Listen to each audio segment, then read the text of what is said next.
नमस्कार मंडळी, राम राम. तर कसे आहात? मस्त ना? तुमच्या सर्वांचं स्वागत आहे आपल्या यूट्यूब चॅनलवर. चॅनलचं नाव आहे राणी सावंत व्लॉग्स. तर सुंदर अशा दिवसाची सुंदर अशी सुरुवात झालेली आहे. हा व्हिडिओ आहे घटस्थापनेचा. त्या दिवशी बघा मी या मावशींकडून सर्व साहित्य घेऊन आली होती. जसं बघितलं तर सगळीकडे अशा सर्वजण अशा बसलेलेच होते विकायला वगैरे. तर मी इथूनच सगळं घेऊन आली. इथं पूजा वगैरे मांडलेली आहे. मला इथे तुम्हाला एक गोष्ट सांगायची आहे की आपण हा जो काचेचा दिवा ठेवतो तर ती काच ही गरम होते.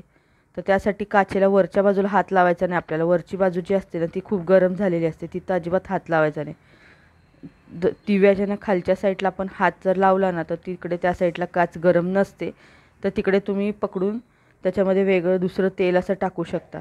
आणि दुसरी एक महत्त्वाची गोष्ट म्हणजे त्याच्यामध्ये जर का जास्त अशी काजळी तयार होते तर त्यासाठी तुम्हाला एक कापराची वडी त्याच्यामध्ये टाकून द्यायची. ती अशी हाताने पावडर अशी करायची अशी दाबून आणि मग ती त्या दिव्यामध्ये टाकायची. म्हणजे काय होतं, काजळी थोडी कमी प्रमाणात तयार होते. नाहीतर हा दिवा अखंड चालू असतो त्यामुळे ती काजळी जास्त असते. आता दुपारी बघा मी इथं ड्रेसला फिटिंग करून घेतली होती. हे काम होतं मला करायचं.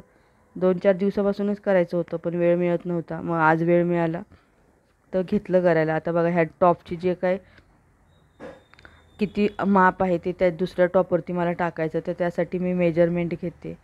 तर इथं बघू शकता किती सेंटीमीटर आहे ते बघायचं. सॉरी, सेंटीमीटर नाही, इंच. तर त्यानुसार आपल्याला असं माप टाकून घ्यायचं असतं. किंवा मग असा डायरेक्ट टॉप असं पकडून सुद्धा आपण करू शकतो.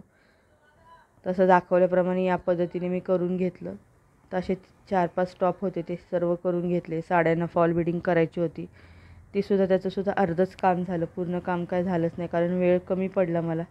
आणि काल उपवाससुद्धा होता त्याच्यामुळे मग जास्त काय असं जमलंच नाही करायला. आणि दिवसभर कामातच गेला. तर इथं बघू शकता हातालासुद्धा जे काही माप होतं ना त्यानुसार मी इथं फिटिंग करून घेते. त्याच्यासाठी मी अगोदर लाईन काढून घेते, म्हणजेच मार्किंग केली की कसं मग शिलाई करायला इझी पडतं, जास्त वेळ लागत नाही.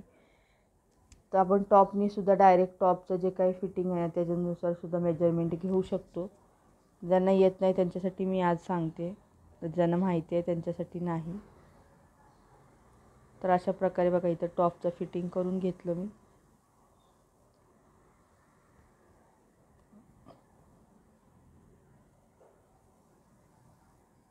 इथं बघा हा आता दुसरा टॉप आहे, याचंसुद्धा करून घेतलं.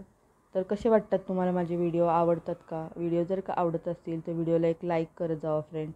आणि एखादी छानशी कमेंटसुद्धा करा. म्हणजे कसं होतं, नवीन व्हिडिओ बनवायला थोडीशी मदत होते किंवा थोडं पॉझिटिव्ह वाटतं की बाबा चला आपले व्हिडिओज आवडतात आपल्या व्ह्यूवर्सना. मग बनवायला अजून थोडं मनापासून आनंद होतो. जर का आवडतच नसतील तर असं वाटतं अरे काय आपण एवढे व्हिडिओ तर बनवतो आहे पण काय आवडत नाही कोणाला, तर काय एवढं बनवायचं असं मनामध्ये विचार येतो आहे. पण तुम्ही प्लीज एखादी कमेंट मात्र करायला विसरू नका. एखादी पॉझिटिव्ह कमेंट पण आपल्याला खूप काही शिकवते, खूप काय अजून पॉझिटिव्हिटी आपल्यामध्ये निर्माण करते.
तर इथं बघा हा कारभाऱ्यांचा शर्ट होता, जवळजवळ 1 महिना झाला असेल या शर्टाचा खिसा फाटलेला होता. मला ते सांगून थकले की जरा ते शिलाई करून दे, पण असं असतं ना की आपलं घरचं काम असेल तर आपण कंटाळा करतो किंवा करतच नाही. सेम तो प्रकार झाला आणि 1 महिन्याच्या नंतर बघा तो मी शिवून दिलेला आहे फायनली. आता एका कस्टमरची माझ्याकडे साडीचा फोल्डर आलेला होता, तर ते साडीच्या फोल्डरचं ते जो ट्रान्सपरंट पेपर जो असतो व्हाईट कलरचा तो फाटलेला होता. मग काय माझ्याकडे जो ही गोणी होती, गोणी म्हणजे ही पिशवी होती शिधा आनंदाचा, तर ती पिशवी मी कट करून घेतली. त्या फोल्डरच्या म्हणजे मेजरमेंट घेऊन 1-1, 2-2 इंच थोडंसं वाढवून घेतलं आणि ते चौकोनी शेपमध्ये ही कट करून घेतली आणि या प्लॅस्टिकच्या गोणीपासून मी फोल्डर तयार करून घेतला. तर तुम्हाला जर का असे फोल्डर्स वगैरे बनवायचे असतील किंवा आवड असेल, शिकायचं असेल, तर तुम्ही मला नक्की कमेंट करून सांगा. मला ते सुद्धा येतात, मी तुमच्याशी शेअर करीन जर का तुम्हाला आवडत असेल तर या पद्धतीने बघा असं फोल्ड करून घेतला आणि जे काय माप होतं ते तेवढंच मापाचं, त्याच्यापेक्षा थोडंसं जास्त कट करून घेतलं म्हणजे दोन्ही साईडून जे काही एक्स्ट्रा राहील शिलाई केल्याच्या नंतर ते फायनली कट करता येईल त्या हिशोबाने. आता बघा फायनली बॅग तयार झाली. आता हे बघा एवढे टॉप जे होते मी फिटिंग करून घेतले. आता संध्याकाळचे मला वाटतं 4:30 का 4:45 झालेले आहेत, 4:45 झाले होते मला वाटतं. तर हे सगळं आवरून घेतलं कारण मला भांडी पण घासायची होती आणि प्रांजलला आणायला पण जायचं होतं शाळेमध्ये. तर छोटी मोठी ही कामं बाकीच होती. अशी बॅग आपली तयार झालेली आहे. या 2 साड्यांना मी फॉल लावून घेतलं. शेवटी इथं बघा संध्याकाळी तयारी वगैरे केली आणि इथं मग देवाच्या पाया वगैरे पडली आणि मग नंतर मी गेली. तर तुम्हाला मला हेच सांगायचं होतं की दिव्याला हात लावताना तर खालच्या बाजूला जर का हात लावला ना काचेच्या दिव्याला तर अजिबात चटका लागत नाही.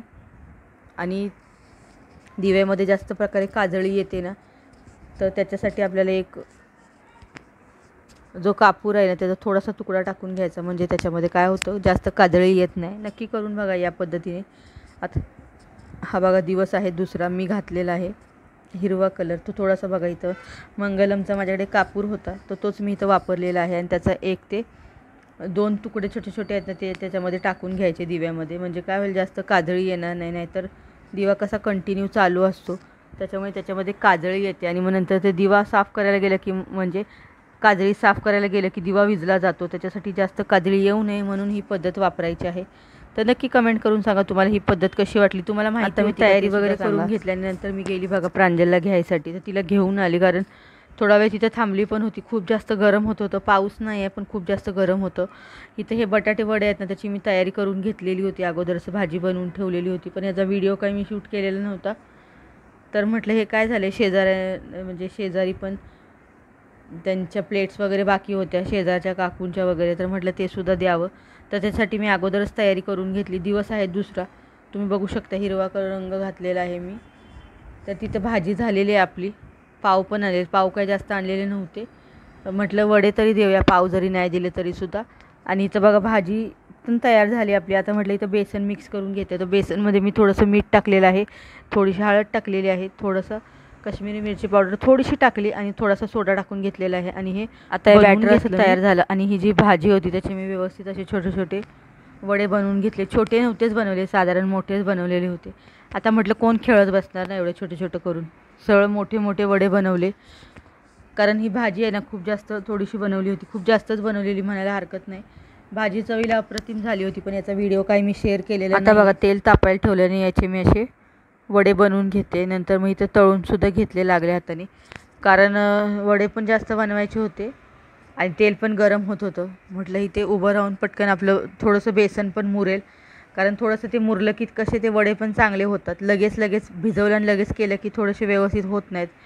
त्याच्यासाठी आपलं एक 5 ते 7 मिनटासाठी ते मुरत पण ठेवलं. म्हटलं तेवढ्या वेळात आपलं तेलसुद्धा गरम होईल आणि आपले वडेसुद्धा पीठ जे आहे ना ते सुद्धा व्यवस्थित असं भिजलं जाईल. आणि मी वडे बनवत होती, म्हटलं ते तिन्ही कामं एकत्र होऊन जातील. तर त्या पद्धतीने मी असं करून घेतलं.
बघा आता हे सगळे असे तळून झाले किंवा मी शेजारी पण देऊन आली, कारण वडे खूप जास्त बनवलेले होते, तुम्हाला दिसतंच आहे. तर कसा वाटला तुम्हाला हा व्हिडिओ? आवडला का? व्हिडिओ जर का आवडला असेल तर व्हिडिओला लाईक करा. तुम्ही जर का इथपर्यंत व्हिडिओ बघितला असेलच तर एक लाईक मात्र नक्कीच करा फ्रेंड्स. आणि तुम्ही जर का पहिल्यांदा आपल्या यूट्यूब चॅनलवर आला असाल तर चॅनलला सबस्क्राईब करायला मात्र विसरू नका. तुम्ही जर का आपला कालचा व्हिडिओ जर का बघितला नसेल तर नक्की जाऊन बघा तोसुद्धा. आता बघा आपले फायनली मस्त असे वडे, चटणी आणि पाव तयार आहेत. संध्याकाळी किचन सगळं आवरून घेतलं आणि मस्त झोपी गेली. तर